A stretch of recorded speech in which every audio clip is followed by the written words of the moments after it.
Damos gracias a Dios, a todos los presentes, y también tenemos allí a Reina una visita.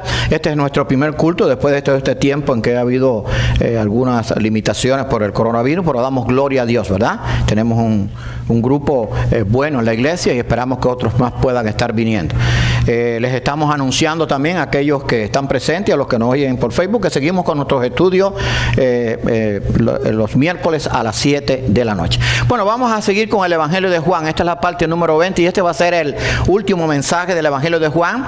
El próximo domingo vamos a comenzar una serie de mensajes del libro de los Salmos de David, y vamos a aprender muchas cosas maravillosas de estos salmos. Bien, ahí está el texto clave, ¿verdad? Vamos a ver si todos lo podemos leer juntos.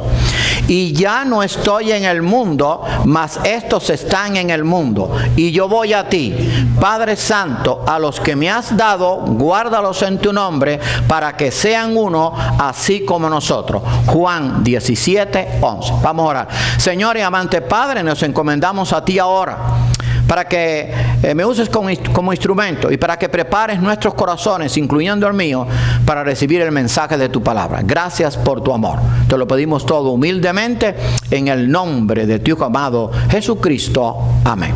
Bien, el texto clave es podemos decir, el centro del mensaje.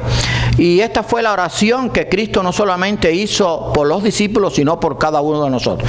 Quiero solamente llamar la atención a este versículo clave. Fíjense lo que dice allí. Quizás uno a veces lee ciertos versículos y uno a veces no se detiene a escudriñarlo. Escudriñar es cuando usted lee el versículo, quizás tiene que buscar otros pasajes, ver por qué se dijo.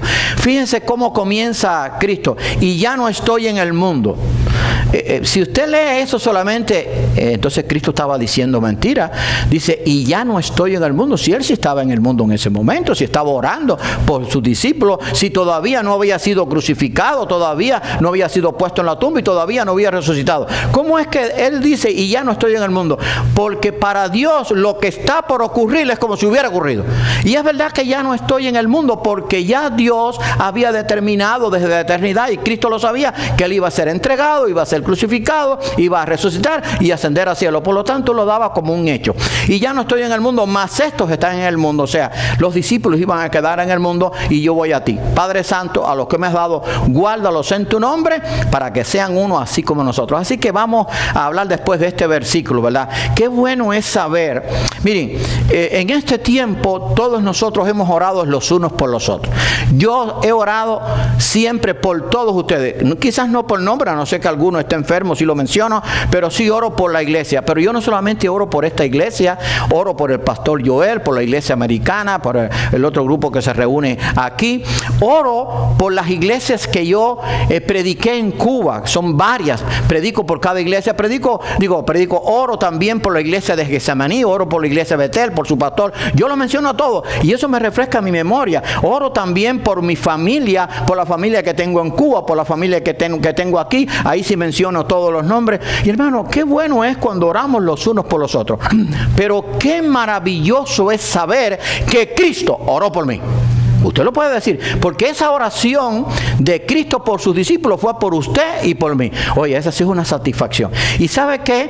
Que Cristo sigue intercediendo por nosotros. O sea, no solamente oró en esta oportunidad. Si usted va allí al Evangelio, a la epístola del apóstol Pablo a los Romanos, en el capítulo 8, dice allí en el versículo 34, ¿quién es el que condenará? Cristo es el que murió, más aún, decía Pablo, el que también resucitó, el que además está a la diestra de Dios, el que también intercede por nosotros. Interceder es orar. No solamente Cristo oró en este momento, sino que sigue intercediendo cada día por nosotros. Hermano, eso nos tiene que dar una seguridad. No importa lo que suceda, no importa que el mundo se estremezca. Ahora estamos pasando todo este tiempo de esta epidemia, esta pandemia. Ahora está comenzando un ciclo quizás de violencia, de robo y de otras cosas. Pero ¿sabes qué? Dios sigue intercediendo por sus hijos. Y Dios nos va a guardar, nos va a cuidar y nos va a proteger. Así que este capítulo 17 de Juan es maravilloso porque tiene una cantidad de promesas tremendas. Ahora, podemos definir la palabra guardar, porque dice, Cristo oró: Padre, a los que me diste, guárdalos en tu nombre. La palabra guardar se puede definir como poner algo o a alguien bajo seguridad y protección. Dios da a sus hijos verdadero amparo, cuidado y provisión. Bueno, vivimos en un mundo inseguro, en un mundo que no sabemos qué puede pasar mañana. Pero qué bueno es que usted y yo y que cada hijo de Dios puede tener la seguridad de que Dios le está protegiendo. En todo momento, en toda ocasión. Y la protección de Dios no termina el weekend. O sea, nos cuida de lunes a viernes y sábado a domingo lo coge libre. No. La protección de Dios no es solamente cuando estamos despiertos, que vamos para el trabajo o que estamos quizás haciendo algo. No, la protección y seguridad de Dios es en todo momento, en todo tiempo, todos los días. Estemos dormidos, estemos despiertos, estemos como estemos, Dios nos está cuidando. Eso es lo que quiere decir guardar. Así que usted y yo podemos estar tranquilos. Pase lo que pase, suceda lo que suceda, digan lo que digan, Dios va a guardar a sus hijos. Él lo ha prometido. Y entonces Dios nos da un verdadero amparo, cuidado y protección y provisión. De eso habla esta oración. Y cuando comencemos el próximo domingo a hablar de los salmos, vamos a ver esos salmos que hablan de la protección de Dios. Dios es mi pastor, nada me faltará. Dios es nuestro amparo y fortaleza, nuestro pronto auxilio en la tribulación. Es maravilloso la palabra de Dios. Así que cuando nos sintamos desalentados, lo único que tenemos que hacer es acudir a la Biblia, leer la palabra de Dios y vamos a recibir allí lo que necesitamos para seguir adelante. Así que guardar es eso, alguien que nos tiene bajo su seguridad y protección. La oración de Cristo por sus discípulos y nosotros tiene 7 peticiones, lo cual indica que está hecha de manera perfecta y plena. Si usted va allí, aunque esta oración este capítulo tiene 26 versículos, esta oración tiene 7 peticiones primordiales, lo cual indica que está hecha de manera perfecta y plena. Acuérdense que cuando estudiamos de eternidad a eternidad los números, el número 7 es número perfecto o pleno. Así que vamos a ver estas 7 peticiones. Primero, que Cristo fuera glorificado como Él ha glorificado al Padre. Eso fue lo que Él pidió. Dice, estas cosas habló Jesús. Usted puede tener su capítulo 17. Verifique para ver si lo que está puesto en el PowerPoint coincide con su Biblia. No vaya a ser que yo haya cambiado algo. Si cambió algo, me llama la atención y yo lo arreglo. Dice, estas cosas habló Jesús y levantando los ojos al cielo dijo. Acuérdense que Cristo estaba en su condición de hombre, fue verdadero hombre sin dejar de ser Dios. Padre, la hora ha llegado, o sea, ya Él iba a ser entregado. Glorifica a tu Hijo para que también tu Hijo te glorifique a ti. Juan 17:1. Así que lo primero que hizo Cristo fue que Él fuera glorificado, así como Él ha glorificado al Padre. Padre, la hora ha llegado, glorifica a tu Hijo para que también tu Hijo te glorifique a ti. ¿Cómo Dios se iba a glorificar en el Hijo? Claro que se iba a glorificar. Si Cristo iba a ser muerto, iba a estar 3 días en la tumba, iba a resucitar y iba a ascender a los cielos. Ahora, Cristo realmente fue exaltado y glorificado. La Biblia lo corrobora. A esto es lo que le llamamos escudriñar. Porque usted lee el pasaje, Padre, la hora ha llegado, glorifica a tu Hijo para que también tu Hijo te glorifique a ti. Ahora, ¿realmente Cristo fue glorificado? Bueno, la palabra de Dios nos lo enseña, aparte de que está ahí después de su ascensión, está en todo ese Nuevo Testamento.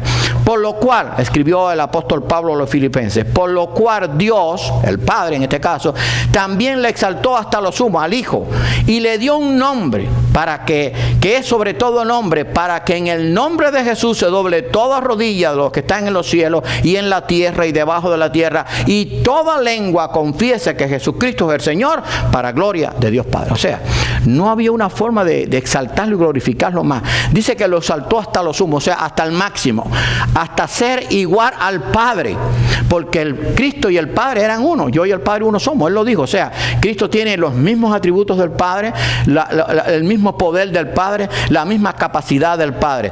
Y dice que le dio un nombre que que es sobre todo nombre. O sea, no puede haber un nombre que sea sobre todo nombre, porque no puede haber alguien por encima de Dios. El problema es que Cristo es igual a Dios. Y por eso es que esta oración fue contestada. El Padre estaba glorificando al Hijo, así como el Hijo glorificó al Padre. Para que en el nombre de Jesús se doble toda rodilla. Las rodillas solamente se podía doblar delante del único Dios verdadero. Pero sin embargo, Dios aquí, el apóstol Pablo, por inspiración divina, dice para que en el nombre de Jesús se doble toda rodilla. ¿Por qué? Porque Cristo también es Dios. Y esa es la doctrina de la Trinidad. El Padre, el Hijo y el Espíritu Santo, los tres son Dios, con la misma esencia, con los mismos atributos.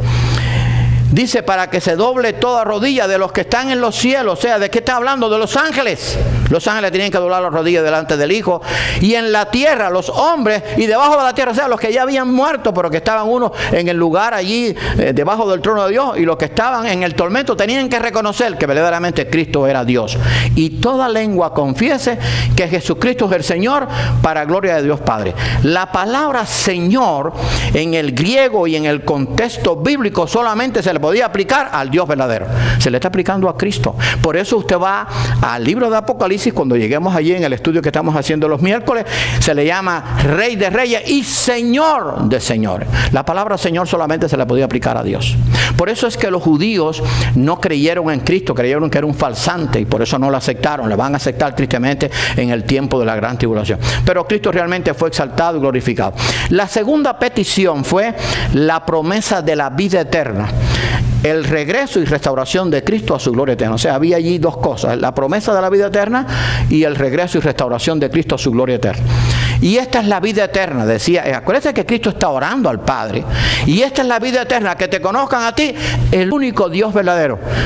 Cristo en su condición humana estaba reconociendo que había un único Dios verdadero. Él era parte de ese único Dios verdadero. Y a Jesucristo, a quien has enviado, yo te he glorificado en la tierra. Ahí sigue el pasaje. Ahora pues, Padre, glorifícame tú para contigo con aquella gloria que tuve contigo antes que el mundo fuese. Juan 17, 3 al 5. Y esta es la vida eterna, que te conozcan a ti, el único Dios verdadero. No hay forma de alcanzar la vida eterna sin conocer al único Dios verdadero. Punto.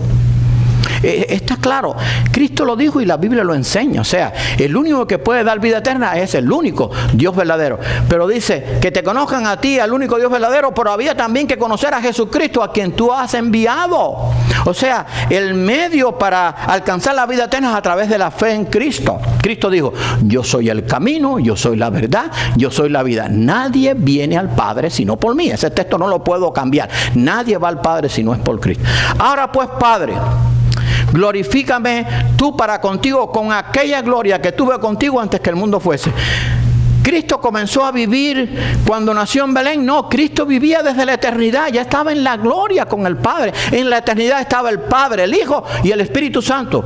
La divinidad de la Trinidad estaba allí en la eternidad y se hizo hombre. O sea, el misterio de la piedad es: Dios fue manifestado en carne. Pero Él dijo: Padre, glorifícame tú pero con aquella gloria que tuve contigo antes que el mundo fuese. Y en Juan 6:47, porque la Biblia me enseña a mí que el único que puede dar vida eterna es Dios. Pero si usted va a Juan capítulo 6, versículo 47, fíjense lo que Cristo dijo, dando a entender de que también Él era como el Padre. Dice: de cierto os digo, Juan 6:47, el que cree en mí tiene vida eterna. O sea, si yo creo en el Padre, tengo vida eterna, y si creo en el Hijo, tengo vida eterna, porque el Padre y el Hijo son iguales. Así que Él estaba dando la promesa de la vida eterna y el regreso a su gloria. Y así regresó. ¿Se acuerdan que después que Él resucitó, se estuvo manifestando por 40 días y en presencia de 500 Él ascendió a los cielos y está ahora sentado a la diestra de Dios Padre en el tercer cielo, y de allí está intercediendo por nosotros?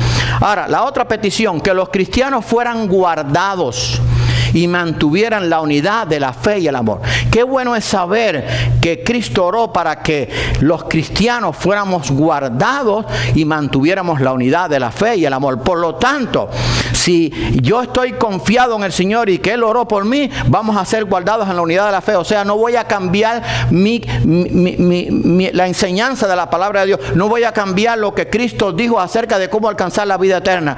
Él oró para que fuéramos guardados y mantuviéramos la unidad de la fe y el amor a Dios. y ya no estoy en el mundo. ¿Por qué? Porque él sabía que ya iba a ir al Padre. Mas estos están en el mundo y yo voy a ti, Padre Santo, a lo que me has dado, guárdalos en tu nombre. O sea, guardarlos con su poder, con su presencia. Por ejemplo, cuando usted va al libro de Romanos, Pablo dice, si Dios es por nosotros, ¿quién contra nosotros? Nosotros sabemos que cuando Cristo ascendió a los cielos, que cuando Cristo ya se iba a ir y que después iba a resucitar, que los discípulos al principio no lo entendieron, él dijo, yo me voy, pero yo voy a enviar un consolador, el cual va a estar con vosotros y va a morar en vosotros. De eso hablamos en el capítulo 16, y ese era el Espíritu Santo. Así que él iba a dar el Espíritu Santo para que los guardara. Dios está con nosotros con la presencia del Espíritu Santo. Es como si estuviera el Padre, es como si estuviera el Hijo, los tres son uno. Entonces Dios me ha guardado y me va a seguir guardando. Ahora bien, yo quiero que ahora brevemente usted ponga allí en su mente cuántas veces Dios lo ha guardado a usted. Quizás usted se haya olvidado, pero Dios lo ha guardado a usted muchas veces. De algunas usted se ha enterado y otras, la mayoría, usted ni lo ha sabido. Pero Dios le guardó. ¿Cuántas veces hemos visto quizás una película o un documental de que alguien llega al aeropuerto y entonces el avión se le fue, se le fue el avión porque se complicó con el transporte, y entonces comienza a protestar y cómo va a hacer esto, y los pocos minutos el avión se había estrellado? ¿Saben qué? Todo lo que suceda en su vida y en mi vida, Dios la tiene en control y obra para bien. Así que cuando vayamos a ir a algún lugar y no podamos ir, no pongamos a pelearnos y allí a estar discutiendo. Digamos, bueno, Dios sabe lo que está haciendo. Dios sabe lo que hace. ¿Por qué? Porque usted y yo, usted y yo sabemos lo que está de aquí, el paso de aquí, pero no sabemos lo que está más adelante. Yo no sé si les conté esto. Yo prediqué muchas veces en la iglesia de Vueltas. Vueltas era un pueblecito que estaba cerca de Camojanía, y en la parte central de Cuba, en Las Villas, en Vueltas. Entonces había un hermano que ya pasó a la presencia del Señor. Era una familia carrazana, de muy fieles creyentes. Todavía el hijo está vivo, Freddy Carrazana, creo que está vivo, sí, como que no. Y entonces él tenía un letrero delante de la defensa del camión que decía, Dios es amor. Pero como un camión viejo, un día se le rompió. Entonces se le rompió el camión y él tuvo que apearse. Entonces levantó el capó, estaba allí. Entonces en eso vinieron una gente de esas que eran inconversas. No sé si era un camión del ejército o gente que eran ateos. Y entonces le dice, y eso es que Dios es amor y se te rompió el carro. ¿Saben lo que le contestó Carrazana? Sí, Dios es amor y sigue siendo amor, porque quizás me rompí aquí, porque quizás más adelante iba a tener un accidente y me iba a matar. La gente, mire, cerró la boca. Porque Dios sabe lo que hace. ¿Cuántas veces quizás usted va a arrancar el carro y no puede? Bueno, Dios tiene un propósito, porque si yo no creo que Dios tiene el control de mi vida, hermano, entonces no voy a vivir seguro. Dios sabe lo que hace. Dios nos guarda, nos cuida. ¿Cuántas veces pensamos ir a un lugar y no lo hacemos? Porque decidimos que no y después nos damos cuenta, oye, fue por esto, mira lo que pasó allí. O sea, Dios nos está guardando, aunque nosotros no lo sepamos. Así que Él oró para que fuéramos guardados. Padre, a los que me has dado, guárdalos en tu nombre, para que sean uno así como nosotros. El Padre y el Hijo son uno. Los creyentes tenemos que ser uno, ¿en qué? En la fe, en el amor, en los principios bíblicos, en la lealtad, en la fidelidad. Tenemos que ser uno, nos tenemos que amar, nos tenemos que sobrellevar. Y ser uno no es que usted quiera ser igual que yo, ni yo igual que usted. Uno en el Señor, que yo pueda amarle a usted con su carácter, con sus caprichos, y usted también me pueda sobrellevar a mí. Porque lo peor que puede hacer un creyente es que los demás sean iguales que yo. Es como que yo tengo mi carácter, y usted tiene su carácter. Yo lo tengo que recibir usted con su carácter, pero el amor de Dios me tiene que unir. O ustedes no han analizado los 12 discípulos. Dígame cuál de los 12 discípulos eran iguales. Tomás era un incrédulo, tenía que ver para creer. ¿Se acuerdan de Tomás? Juan era el discípulo amado, era el apacible, aquel que se recostaba al pecho del Señor. Ese era Juan. Pedro era el impulsivo, siempre estaba metiendo la pata. ¿Cuántos hermanos usted conoce en la iglesia que siempre meten la pata? ¿Saben por qué? Porque no se controlan la lengua. La lengua hay que controlarla. De eso vamos a hablar cuando los proverbios, ¿verdad? El poder de la lengua es tremendo. Cuando usted vaya a decir algo, piénselo primero. Y entonces, si usted no puede, está en un momento de ira, no responda porque va a hablar mal. Muérdase la lengua. Y tenga cuidado cuando que yo digo muérdase la lengua es en una forma espiritual. No se vaya a morder la lengua de verdad, porque puede ser que se la aparta. Quiero contarles esto porque una vez yo estaba predicando allá en Betel. Yo creo que se los dije, no sé, pero bueno, viene bien el ejemplo. Y entonces yo estaba hablando de los celulares, que los celulares, por favor, que los mantuvieran en vibración, que no sonaran.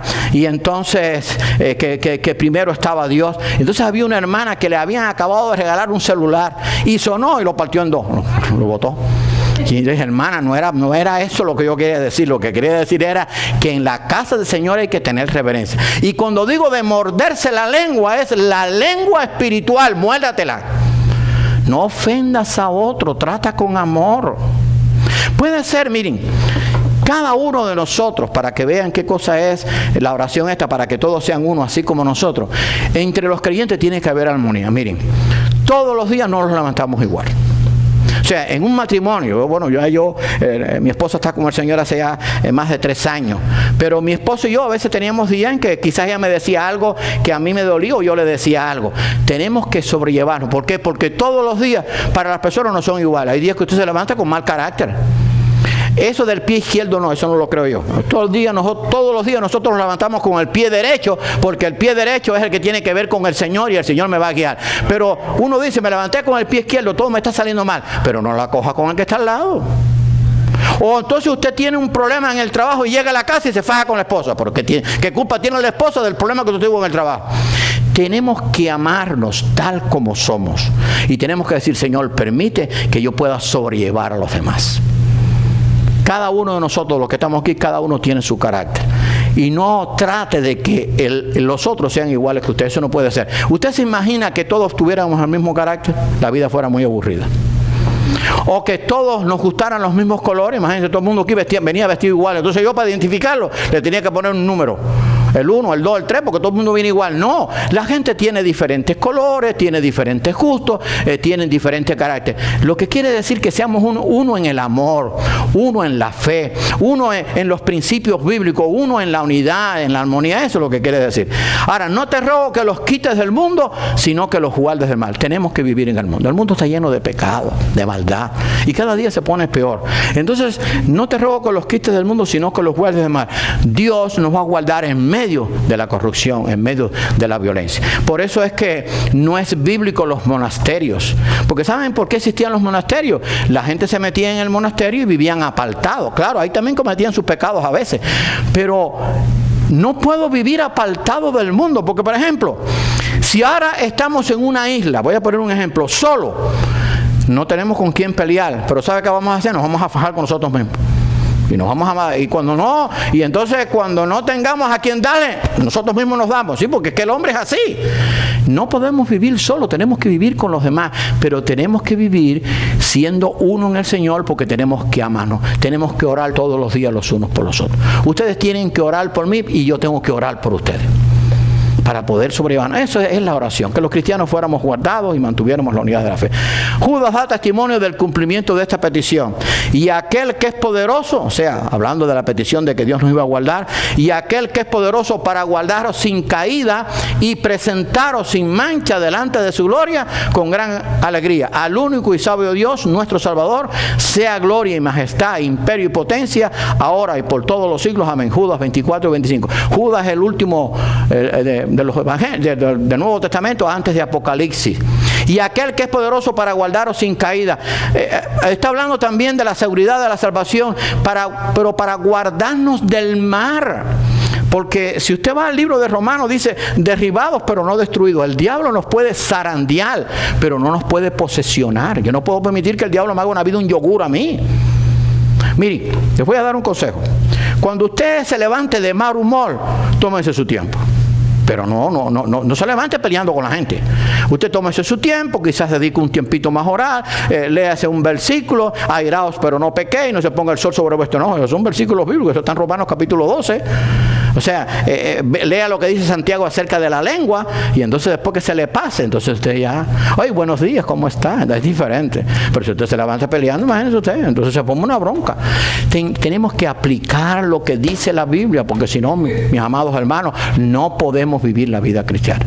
Porque esas son las obras que producen la fe verdadera, o sea, el amor, la paciencia, la comprensión. Los esposos tienen que sobrellevarse, los hijos sobrellevar a los padres sobrellevar a los hijos, los abuelos sobrellevar a los nietos, los nietos a los abuelos. ¿Qué es lo que pasa? Hoy en día la gente, como vive alejada de Dios, hay una guerra total, pero no solamente en las calles, la guerra está en el hogar. El padre se faja con la madre, el hijo se faja con los padres, los abuelos se fajan con los nietos y se matan entre ellos.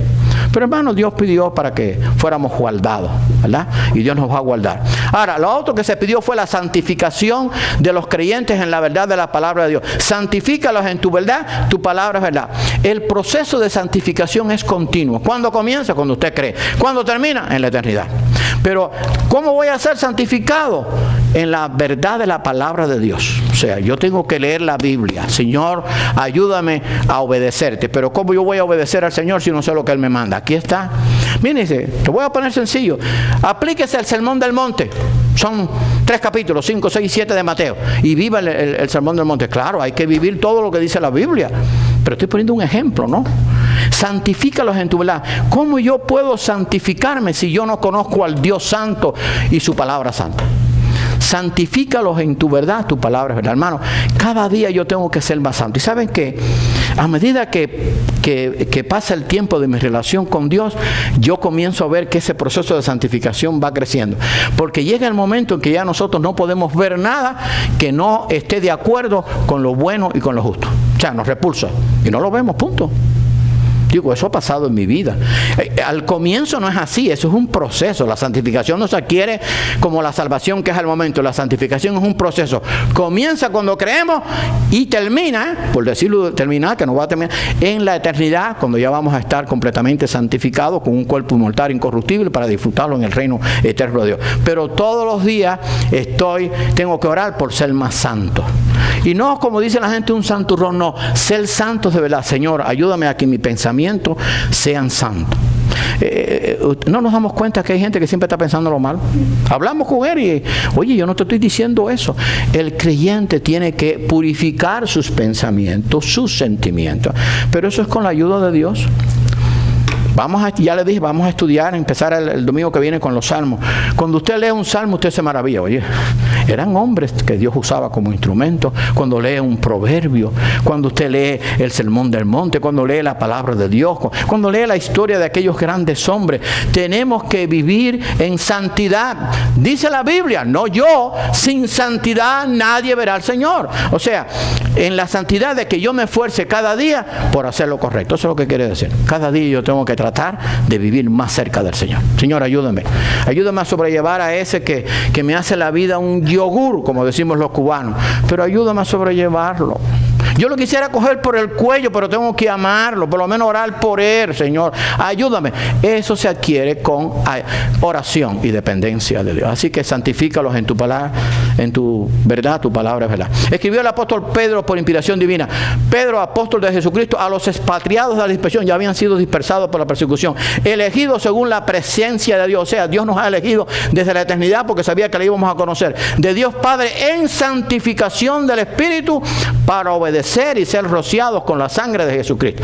Cuando creemos en Cristo, 1 de Pedro 1 y 2, cuando creemos en Cristo, somos a la vez salvados, santificados, justificados y glorificados, porque ese es el proceso que sigue. Amén. Si verdaderamente hemos creído en Jesucristo, por la fe, simplemente por la fe en Cristo. La unidad espiritual de los creyentes, la gloria que me diste yo les he dado, para que sean uno así como nosotros somos uno. Cristo y el Padre son uno y el Espíritu Santo son uno. Para que ellos sean uno, así como nosotros somos uno. Yo en ellos y tú en mí, para que sean perfectos en unidad. Para que el mundo conozca que tú me enviaste y que los has amado a ellos como también a mí me has amado. Yo en ellos y tú en mí, para que sean perfectos en unidad, para que el mundo crea que tú me enviaste. y que los has amado a ellos como también me has amado a mí. Hermanos, si nosotros nos pedimos la cabeza unos a otros, ¿cómo la gente va a creer en Cristo? Vamos a suponer, bueno, hoy vino Reina. Reina, ya usted conocía al Señor, ¿no? Usted conoce, gloria a Dios. Pero vamos a suponer que Reina, estoy poniendo un ejemplo, ven una persona que es inconversa y entramos por aquí y entonces en vez de atender el mensaje estamos chismeando o estamos peleando o la esposa está pellizcando al esposo por debajo o el otro le está haciendo una... Oye, entonces ¿dónde entré yo? No, tiene que haber amor, tenemos que amarnos con el amor de Dios. Dice 1 de Corintios 13, léaselo varias veces en su casa, pero no para como un rezo, sino para aprendérselo. El amor de Dios todo lo sufre, todo lo cree, todo lo soporta. El amor de Dios nunca deja de ser. Cuando hay amor, usted va a poder sobrellevar aún a su esposa, a su esposo, a su hijo, a su nieto, a los hermanos. Aquel que es difícil lo va a poder sobrellevar. El amor de Dios. Porque ¿saben qué? Dios nos ha sobrellevado a nosotros. ¿Qué? Usted y yo éramos muy buenos o somos muy buenos. Tenemos un carácter de y hay días que nos levantamos, pero Dios en su paciencia le dice, yo te sigo amando, yo estoy contigo. Así que relax. ¿Verdad? Qué bueno es que Dios es así y nosotros tenemos que ser igual. Así que la unidad espiritual de los creyentes. El apóstol Pablo escribió guiado por el Espíritu Santo. Y donde ya no hay judío ni griego, no hay esclavo ni libre, no hay varón ni mujer, porque todos vosotros sois uno en Cristo Jesús. Gálatas 3:28. Lo que quiere decir que en Cristo Jesús todos somos uno. No importa lo pecador que tú has sido, no importa de dónde tú viniste. Si creíste en Cristo, ya eres uno con nosotros. O sea, has sido redimido por la sangre de Cristo y ya eres un hijo de Dios. Ahora, la sexta, para que el mundo pudiera creer. Como tú, oh Padre, en mí y yo en ti, que también ellos sean uno en nosotros, para que el mundo crea que tú me enviaste. O sea, tenemos que obrar y vivir de tal manera que el mundo sepa, no porque lo digamos, aunque debemos decirlo, que somos cristianos. Por ejemplo, en mi barrio a mí todo el mundo me conoce. Claro, yo tengo un letrero en el carro que lo tengo allí, Cristo te ama, estás preparado, Cristo te ama y viene pronto, estás preparado. Pero vamos a suponer que yo ese letrero lo tengo hace mucho tiempo, pero a mí no me pueden conocer por el letrero del carro, a mí me tienen que conocer por mis acciones.